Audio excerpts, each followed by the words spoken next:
जनसभा के जो लोग यहाँ उपस्थित हैं, जो जनता यहाँ उपस्थित है, आज की ये जो जनसभा है खैरागढ़ विधानसभा के मद्देनजर ये जनसभा को जो है वो आयोजित किया गया है।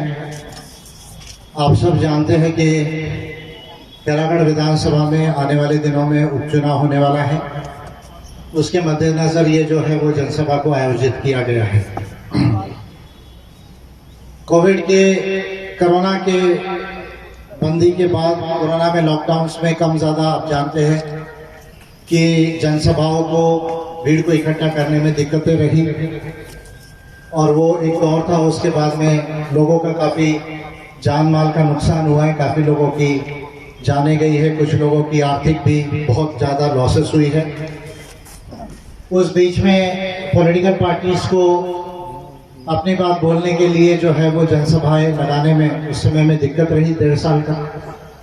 और अब जाके जब इंडिया में ये सारी चीज़ें फ्री हो रही है तो फिर से देश के अंदर में नीतियों को बताया जाए, देश को समझाया जाए कि क्या चीज़ें अच्छी है, क्या चीज़ें अच्छी नहीं है और क्या करने की ज़रूरत है। इन चीज़ों के मद्देनज़र और आने वाले 2023 में छत्तीसगढ़ में जो विधानसभा के जो चुनाव हैं उसके मद्देनज़र 2024 में लोकसभा के चुनाव है, उसके मद्देनज़र फिर से इस 1.5 साल के गैप के बाद फिर से बड़े पैमाने पर पार्टी को रीएक्टिवेट करके बड़े पैमाने पर देश में जो 18-20 राज्यों में एपीआई का प्रेजेंस है उसकी एक्टिविटी स्टार्ट हो गई है। और जैसा आप सब जानते हैं कि छत्तीसगढ़ एपीआई के लिए सबसे महत्वपूर्ण एक स्टेट रहा है और मुझे खुशी है कि पहली जनसभा की शुरुआत ये छत्तीसगढ़ से ही हो रही है। ये देश के लिए और पार्टी के लिए एक बहुत अच्छी बात है। साथियों, आप सब लोग जानते हैं कि जिस समय मैं बात कर रहा हूँ अभी भी विश्व में अच्छी परिस्थिति नहीं है। यूक्रेन में युद्ध हो रहा है और युद्ध जो है वो बिल्कुल भी अच्छा नहीं होता और यूक्रेन के अंदर जो युद्ध हो रहा है वो ज़्यादा गलत ढंग से हो रहा है, क्योंकि पहली बार दूसरे विश्व युद्ध के बाद ऐसी परिस्थिति आई जहां संयुक्त राष्ट्र के चार्टर के तहत, जिसे हम इंटरनेशनल लॉ कहते हैं, उस इंटरनेशनल लॉ को मेंटेन करने की अहम जिम्मेदारी जिस देश पर थी, जिसको P5 कंट्रीज कहा जाता है यूनाइटेड नेशन सिक्योरिटी काउंसिल में, उसी का एक कंट्री रशिया ने यूक्रेन पर अंतर्राष्ट्रीय कानून को तोड़कर हमला किया है। लोग मर रहे हैं। 20,000 से ज़्यादा भारत के लोग, पर्टिकुलरली विद्यार्थी जो मेडिकल को पढ़ने जाते हैं, इंजीनियरिंग पढ़ने जाते हैं, आईटी सेक्टर में जाते हैं, उसमें के काफ़ी लोग अभी भी वहाँ पर फंसे हुए हैं। हमारे देश ने यूनाइटेड नेशंस में 3 बार वोट देने से एब्सटेन किया है। पहले यूएन सिक्योरिटी काउंसिल में एब्सटेन किया, उसके बाद यूएन सिक्योरिटी काउंसिल में जब एब्सटेंशन हुआ तब यूनाइटेड नेशन जनरल असेंबली की विशेष सभा बुलाने के लिए वोटिंग हुआ, उसमें एब्सटेन किया। उसके बाद में फिर यूनाइटेड नेशन जनरल असेंबली का जब वोटिंग हुआ, जहां 141 देशों ने इस आक्रमण को गलत बताया, केवल 5 देशों ने कहा कि नहीं, आक्रमण के हम फेवर में वोट करते। उसमें जो 35 कंट्रीज ने एब्सटेन किया उसमें भी इंडिया ने एब्सटेन किया। और हर वर्ग की तरह मोदी सरकार की नींद देरी से खुलती है। आप जानते हैं कोरोना बंदी के समय में भी ऐसा हुआ कि कोरोना आ रहा था, सबको मालूम था। वर्ल्ड हेल्थ ऑर्गेनाइजेशन ने डिक्लेयर किया था कि ये सीरियस कंसर्न है। मोदी जी उस समय नमस्ते ट्रम्प करते रहे। डोनाल्ड ट्रम्प अमेरिका के राष्ट्रपति थे, उनके साथ में गुजरात में बहुत बड़ी लाखों लोगों को इकट्ठा करके प्रोग्राम करते रहे, फोटो खिंचाते रहे। जब सर के ऊपर पानी जाने लगा तब जाके एक दिन में जाके कह दिया कि अभी देश को अंदर में बंदी कर रहा हूं। उसके बाद आप सब जानते हैं ड्रामा, थाली ताली, ट्यूबलाइट, क्या क्या किया। तो इस तरह का मोदी सरकार को आप जानते हैं कि हर समय देरी से हो जाता है। उस समय जब सेकंड वेव आई कोरोना की, तब भी हमने देखा बंगाल चुनाव में ममता बनर्जी को हराने के लिए उसकी चिंता मोदी जी को ज्यादा थी। लेकिन सेकंड वेव में जो हजारों लोगों की जानें गई, और आप जानते सब कि कैसे ऑक्सीजन से लेकर, बेड से लेकर, वेंटिलेटर से लेकर शॉर्टेज हुआ। वो क्राइसिस को भी अवॉइड किया जा सकता था यदि उसकी प्लानिंग जो प्रधानमंत्री नेशनल डिजास्टर मैनेजमेंट अथॉरिटी के चेयरपर्सन होते हैं, डायरेक्टली उनकी जिम्मेदारी होती है, वो ना करते हुए वो बंगाल के चुनाव में बिजी रहे। ठीक पिछले 6 महीनों से रशिया यूक्रेन पर आक्रमण की तैयारी कर रहा है। पिछले 1 महीने से लगभग ये बातें बड़ी स्पष्ट हो रही थी, और जिस दिन अटैक हुआ उसके 15-20 दिन पहले तो बिल्कुल क्लियर हो रहा था कि ये अटैक होने वाला है। उस समय तक भी भारत सरकार उत्तर प्रदेश के चुनाव में हमें प्रचंड बहुमत मिलेगा, हम लोग 350 के पार जाएंगे, इस चिंता में नरेंद्र मोदी और अमित शाह जी रहे। लेकिन वहां पर बच्चों को लाने की उन्हें चिंता नहीं हुई। जब अटैक ज्यादा हो गया उसके बाद दिखाने के लिए स्मृति ईरानी जी को भेजा, अपने मिनिस्टर्स को भेजा, और जाके कि हम कितना बड़ा काम कर रहे हैं ये दिखाने का उन्होंने कोशिश किया। मैं इस संदर्भ में एक ही कहना चाहूंगा कि एपीआई का ये मानना है कि युद्ध नहीं होना चाहिए, अंतर्राष्ट्रीय कानून का पालन होना चाहिए, चाहे वो कोई हमारा मित्र देश भी क्यों ना हो। अगर मित्र भी गलत करता है तो उसको समझाने की जिम्मेदारी भी मित्र के ऊपर होती है। इतनी छोटी बात जिस प्रधानमंत्री को नहीं समझती है, मैं समझता हूं कि उस प्रधानमंत्री को इस देश का अंदेशा नहीं है, दुनिया का अंदेशा नहीं है कि रशिया यदि 15 न्यूक्लियर पावर प्लांट को कैप्चर करके अगर वहां पर रेडिएशन अगर बढ़ सकता है तो चेर्नोबिल से बड़ा सेकंड न्यूक्लियर रेडिएशन का क्राइसिस हो सकता है, जिसमें पूरे Europe, central Asia including Russia के नागरिक हताहत हो सकते हैं। और we are sitting on the hotbed of nukes.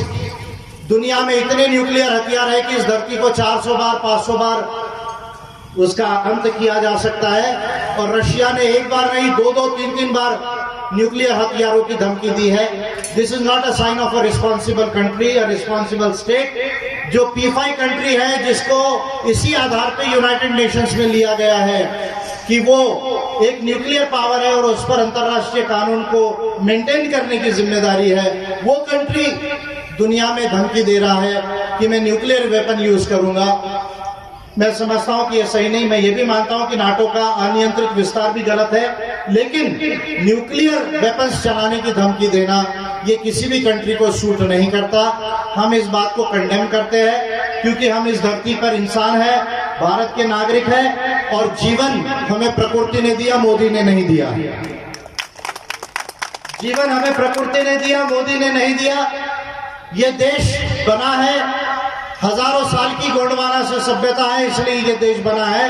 और इसलिए भारत के नागरिक होने के नाते, इस धरती पर एक इंसान होने के नाते, हम किसी भी तरह के युद्ध के फेवर में नहीं है। इसका रिजोल्यूशन इंटरनेशनल लॉ के तहत होना चाहिए। अगर रशिया को कोई कंसर्न है तो वो यूएन को पिटीशन कर सकता है, नाटो को भी पिटीशन कर सकता है, यूरोपियन यूनियन को पिटीशन कर सकता है। उसमें उसका समस्या का हल होना चाहिए। अगर उसके बाद हल नहीं होता है तो लिमिटेड मिलिट्री पावर का यूज किया जा सकता है, ये एक आखिरी ऑप्शन होता है। मैं समझता हूं कि पुतिन ने ये प्रक्रिया को अडॉप्ट ना करते हुए जो हमला किया, उसके फेवर में अम्बेडकराइट पार्टी ऑफ इंडिया नहीं है। और हम इस बात पर, भारत सरकार ने जो भी निर्णय लिया वो सरकार का निर्णय है, उसको मैं कुछ नहीं कहूंगा, लेकिन अंतर्राष्ट्रीय कानून से वो सही नहीं, ये कहना मैं जरूरी समझता हूं। दूसरा, आत्मनिर्भर भारत की बात करने वाले मोदी जी, आत्मनिर्भर भारत की बात करने वाले मोदी जी इस बात का जरूर चिंतन करेंगे कि भारत से, इंडिया से 20,000 से ऊपर बच्चे यूक्रेन में मेडिकल पढ़ने क्यों जा रहे हैं। ऐसी क्या समस्या है कि वो 20,000 बच्चों को इंडिया में एडमिशन नहीं मिलती है? क्यों वो यूक्रेन को प्रेफर करते हैं इंजीनियरिंग के लिए, मेडिकल के लिए, आईटी कोर्सेज के लिए? क्या ये आत्मनिर्भर भारत का संकेत है? इसके ऊपर मोदी जी जरूर चिंतन करेंगे, ऐसा मुझे लगता है। हर जगह उल्टे सीधे स्टेटमेंट देने वाले, किसी मूर्ति को स्टैच्यू ऑफ इक्वालिटी कहने वाले, इंडिया को मदर ऑफ डेमोक्रेसी कहने वाले, बगैर ज्ञान के फोटो खिंचाकर वक्तव्य स्टेटमेंट देने वाले मोदी जी जरूर इस दूसरे बात पर भी सोचेंगे कि रशिया के खिलाफ वोट नहीं देने में जो सबसे बड़ी मजबूरी थी क्योंकि 60% मिलिट्री इक्विपमेंट्स का सप्लाई ये रशिया के ऊपर डिपेंड है इंडिया का। तो आत्मनिर्भर भारत में हम साइंस एंड टेक्नोलॉजी में पीछे क्यों हैं, हम ज्ञान विज्ञान में और प्रौद्योगिकी में पीछे क्यों हैं, इसके ऊपर भी मुझे लगता है कि बीजेपी गवर्नमेंट कुछ चिंता जरूर करेगी। मैं समझता हूं कि यूक्रेन के संदर्भ में मैं इतना कहना जो है वो जरूरी समझता हूं, क्योंकि एपीआई ये लोकल पार्टी नहीं है, एपीआई ग्लोबल पार्टी है। एपीआई लोकल पार्टी नहीं है, एपीआई ग्लोबल पार्टी है।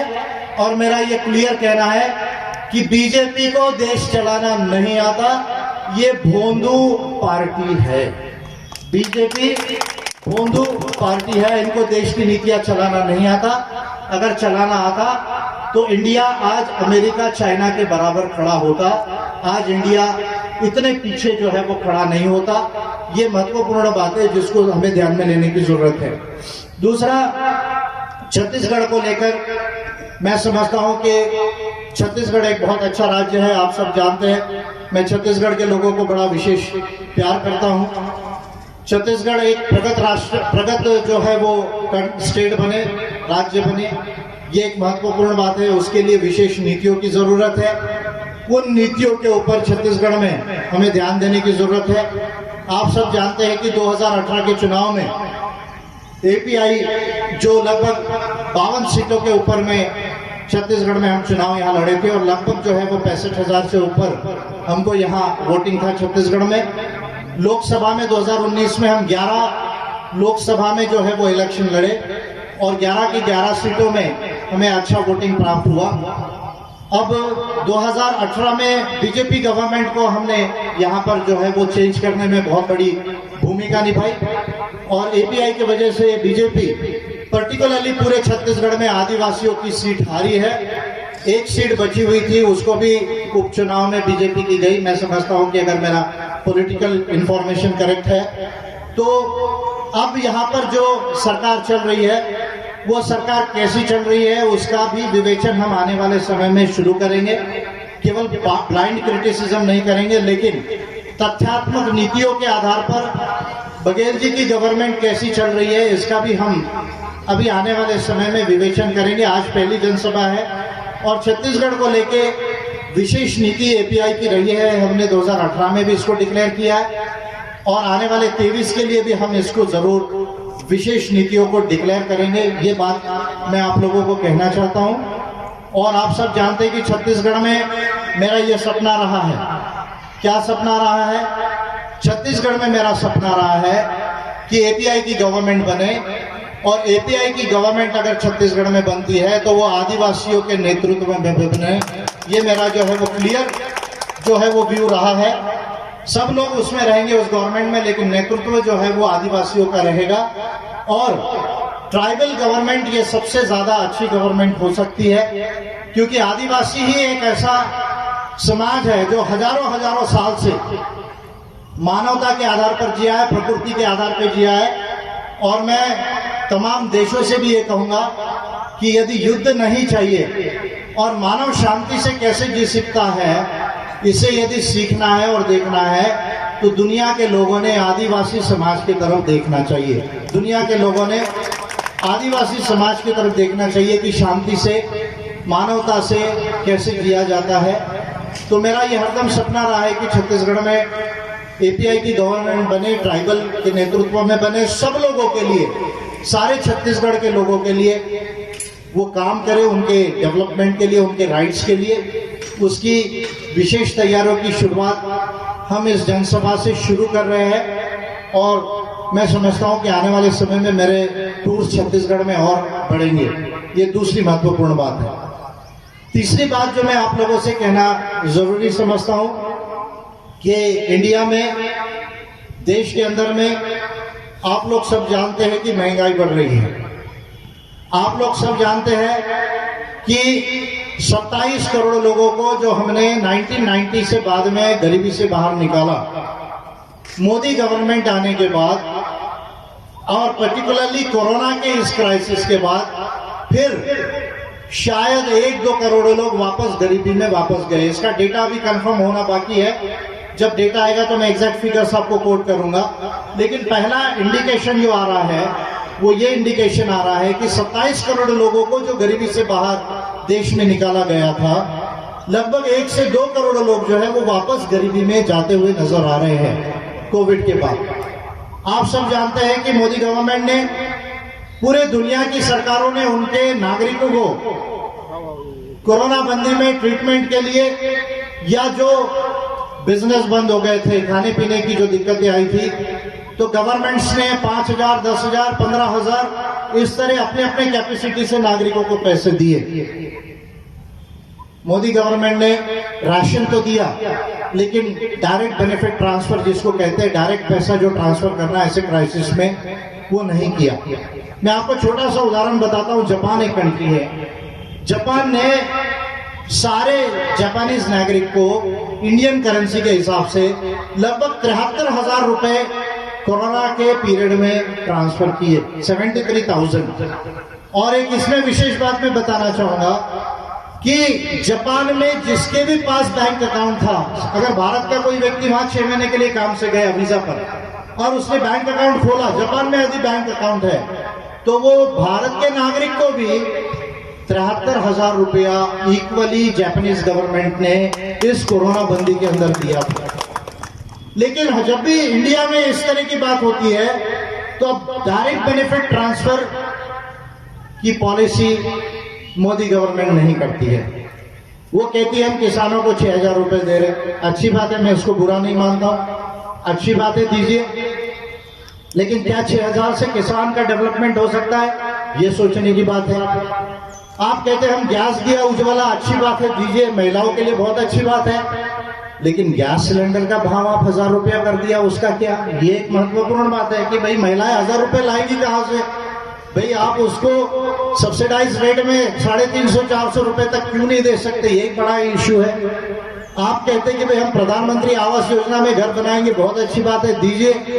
क्या लाख रुपए में, 1.25 लाख रुपए में एक अच्छा घर बन सकता है? एक बड़ा इश्यू है जिसको सोचने की जरूरत है। देश के अंदर में बेरोजगारी का परसेंटेज लगभग 7% से ज्यादा है।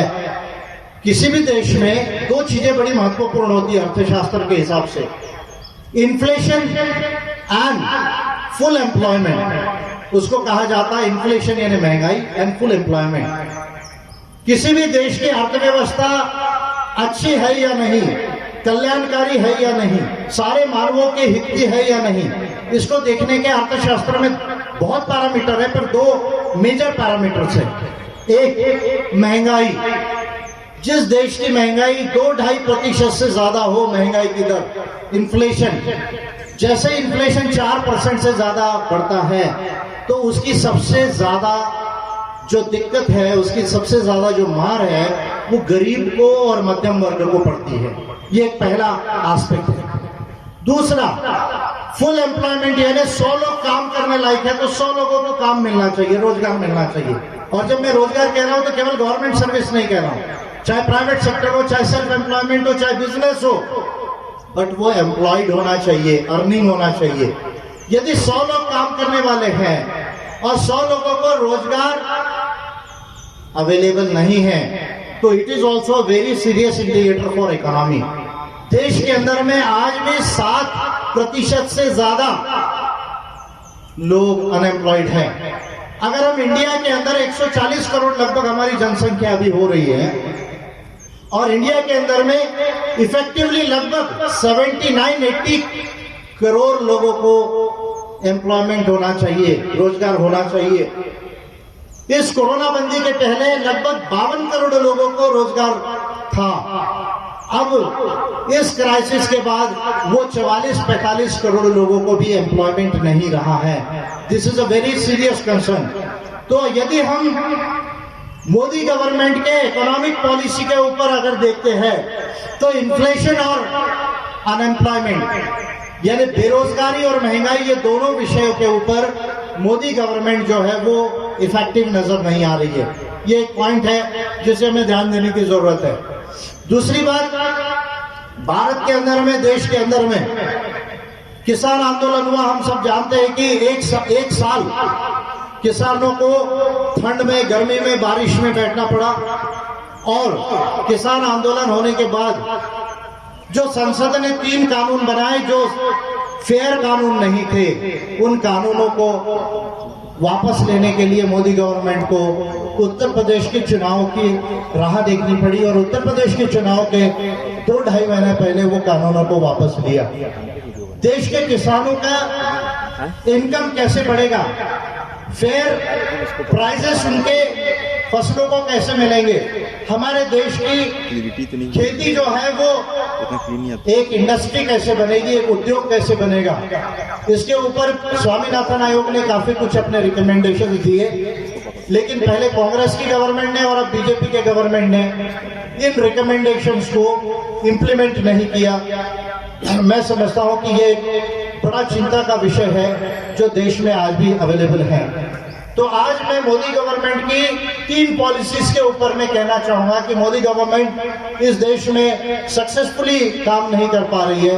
एक, महंगाई को लेकर, तमाम तरह की महंगाई, खाने पीने से लेकर डीजल पेट्रोल गैस तक। दूसरा, रोजगार को निर्माण करने में।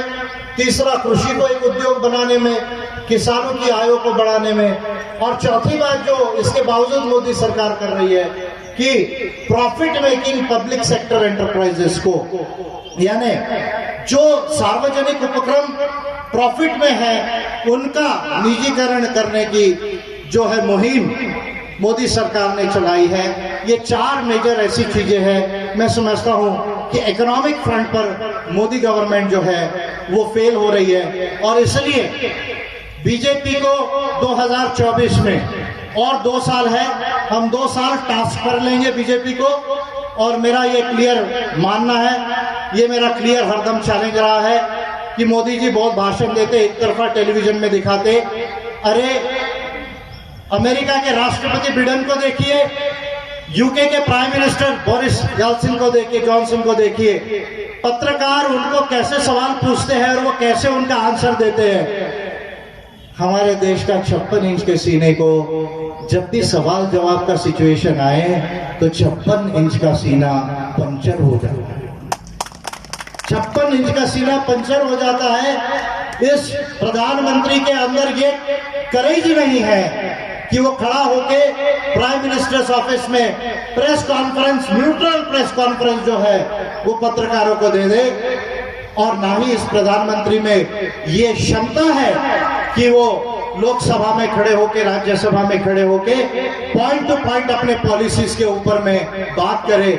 जब खुद के पॉलिसीज पे बात आती है तो इस प्रधानमंत्री को देश के पहले प्रधानमंत्री नेहरू जी की याद आने लगती है। ये प्रधानमंत्री को जब बीजेपी के फेलियर की बात आती है तो नेहरू जी की याद आती है।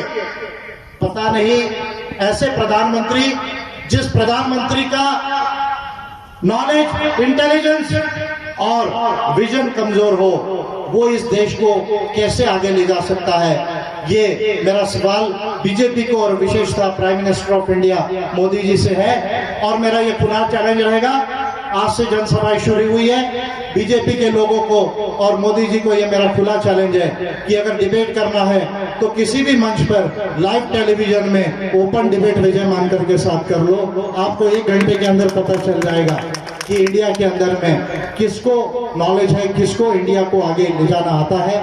उन विशेष पॉलिसीज के ऊपर में पॉइंट टू पॉइंट जो है वो मैं बात कर पाऊंगा। ये बातें आने वाले समय में बड़े पैमाने पर होगी। छत्तीसगढ़ में और 11 स्टेट्स में जो ट्राइबल स्टेट्स हैं, उन ट्राइबल स्टेट्स के अंदर में मैंने पेसा नियम को बनाने के लिए पिटीशन किया है 26 जनवरी 2021 को। चीफ मिनिस्टर और गवर्नर को और ट्राइब्स एडवाइजरी काउंसिल को 11 राज्य, जिसमें छत्तीसगढ़ है, उड़ीसा है, झारखंड है, तेलंगाना है, आंध्र है, मध्य प्रदेश है, गुजरात है, महाराष्ट्र है, राजस्थान है, हिमाचल प्रदेश है, जहां शेड्यूल्ड एरियाज है 11 राज्यों के अंदर, वहां पेसा नियम बनने चाहिए। जो पेसा अधिनियम 2096, पेसा एक्ट जो है 1996 का, उसके 25 साल बावजूद भी अभी तक पेसा के नियम नहीं बने हैं। वो पिटीशन मैंने 11 राज्यों के सीएम्स को, गवर्नर्स को और ट्राइब्स एडवाइजरी काउंसिल को किया है। छत्तीसगढ़ में भी मैंने ये पिटीशन की है और मैं देश का पहला लीडर हूं जिसने एक समाधान निकाला है कि संविधान में जो मेजर अमेंडमेंट करने हैं, वो मेजर अमेंडमेंट के लिए मैं ऑलरेडी संसद को बिल दे चुका हूं। आप लोग सब जानते हैं कि ये बिल्स मैं ऑलरेडी दे चुका हूं। ट्राइबल कोड, जनगणना में आदिवासियों के लिए एक अलग से कोड होना चाहिए, बाकी धर्म को लोगों का कोड है वो रहे, उसमें कोई दिक्कत नहीं, लेकिन आदिवासियों का कोड अलग से होना चाहिए जिसमें वो चाहे तो कोया पुनेम लिखवाए, सरना लिखाए, डॉनी पालो लिखाए, जो भी वो लिखाना चाहते वो लिखाए, ताकि देश के जो 12 करोड़ से ज्यादा आदिवासियों की संख्या है, वो नेचर को मानने वाले लोग हैं, उनका रिलीजन नहीं है, उनका एक कल्चर डिफरेंट था, ये जो है वो प्रमाणित हो सके। उसके लिए ट्राइबल कोड के लिए एक पिटीशन मैंने किया भारत सरकार को, जो है वो 2019 में। और ओबीसी की जनगणना सबसे विशेष, इसके साथ देश की ओबीसी की जनगणना होनी चाहिए और तमाम ओबीसी हो, एससी एसटी हो, माइनॉरिटीज हो, जनरल कम्युनिटी के लोग हो, उनके सोशियो इकोनॉमिक पैरामीटर्स को गिना जाना चाहिए। केवल संख्या गिनकर काम नहीं चलेगा, धर्म की संख्या या पॉपुलेशन, स्टेट की पॉपुलेशन, जिले की पॉपुलेशन गिनकर काम नहीं चलेगा।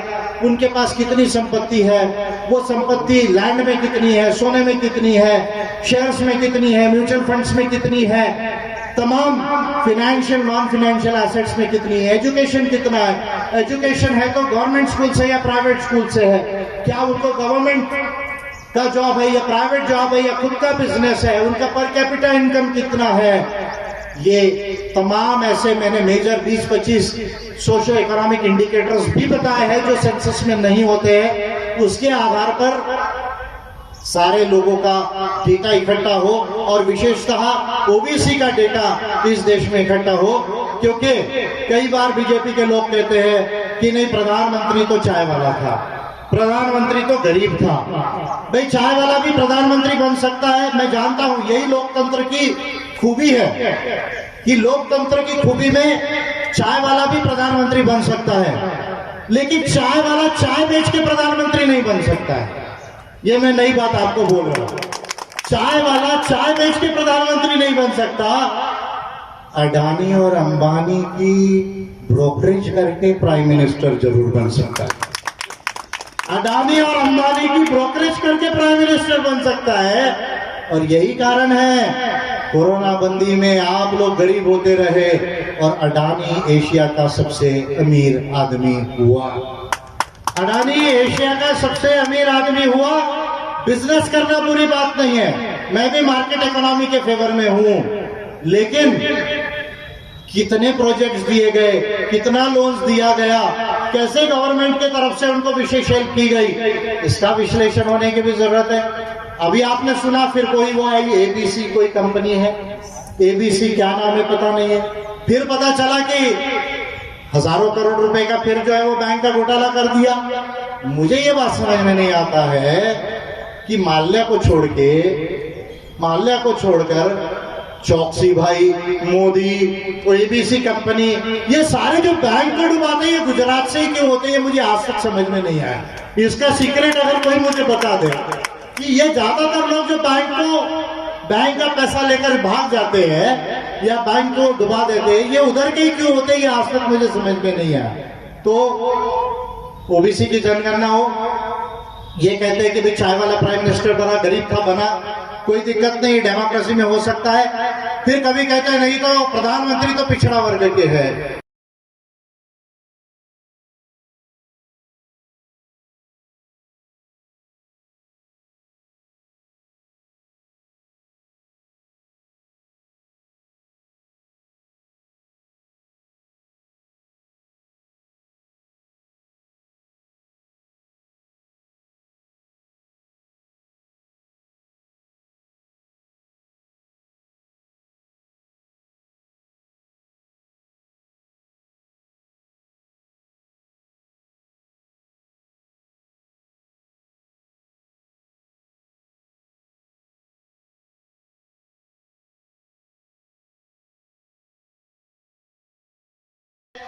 आप अभी से नहीं, कई वर्षों से गवर्नमेंट एससी एसटी के लिए सब प्लान में पैसा देते और देना चाहिए डेवलपमेंट के लिए, अच्छी बात है।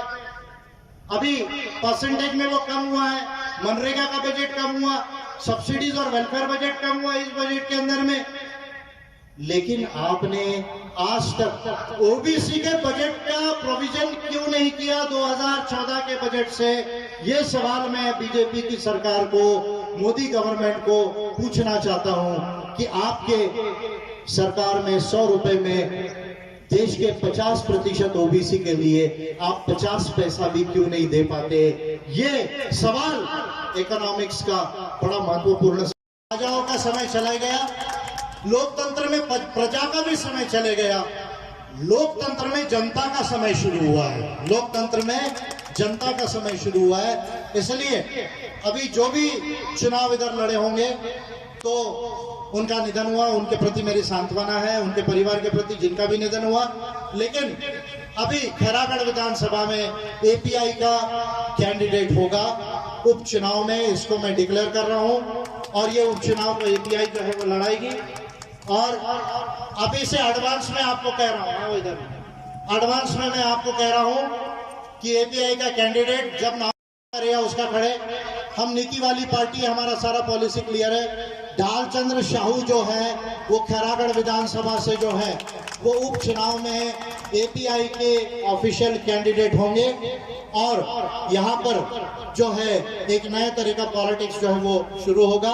तो खैरागढ़ विधानसभा के जितने भी वोटर्स हैं उनसे मैं विनम्र निवेदन करता हूँ, विनती करता हूँ कि आप जब भी उपचुनाव होगा, शायद 2 महीने में ये उपचुनाव हो सकता है, तो उस समय में एपीआई के ऑफिशियल कैंडिडेट ढालचंद्र साहू रहेंगे, उनके तरफ में आप ध्यान रखें, उनको वोटिंग दें और 2023 के लिए तैयारी शुरू करें। एपीआई के जितने ऑफिस बेयरर्स है और वर्कर्स है और जो एपीआई के जो है वो शुभचिंतक है, हितचिंतक है, वो तमाम लोग एक्टिव हो जाइए। और हमको मिशन 2023 और 24 को पूरा करना है। छत्तीसगढ़ में एपीआई की सरकार बनाने की तरफ हमें जाना है और इंडिया के अंदर पार्लियामेंट में एंटर होकर वो सब कामों की शुरुआत करना है जो 70 सालों में नहीं हुई, उसकी शुरुआत हमें करना है। और आपकी समझ अगर रही, आपका साथ रहा तो ये जरूर होगा। और छत्तीसगढ़ से एपीआई जो है वो पूरे इंडिया को एक नया संदेश देगी, एक नई नीतियों की राजनीति देने में सक्सेसफुल होगी, ऐसी मैं उम्मीद करता हूं। और क्योंकि 5:30 बजे तक का शायद समय था और मुझे कल तेलंगाना में बड़ी सभा है,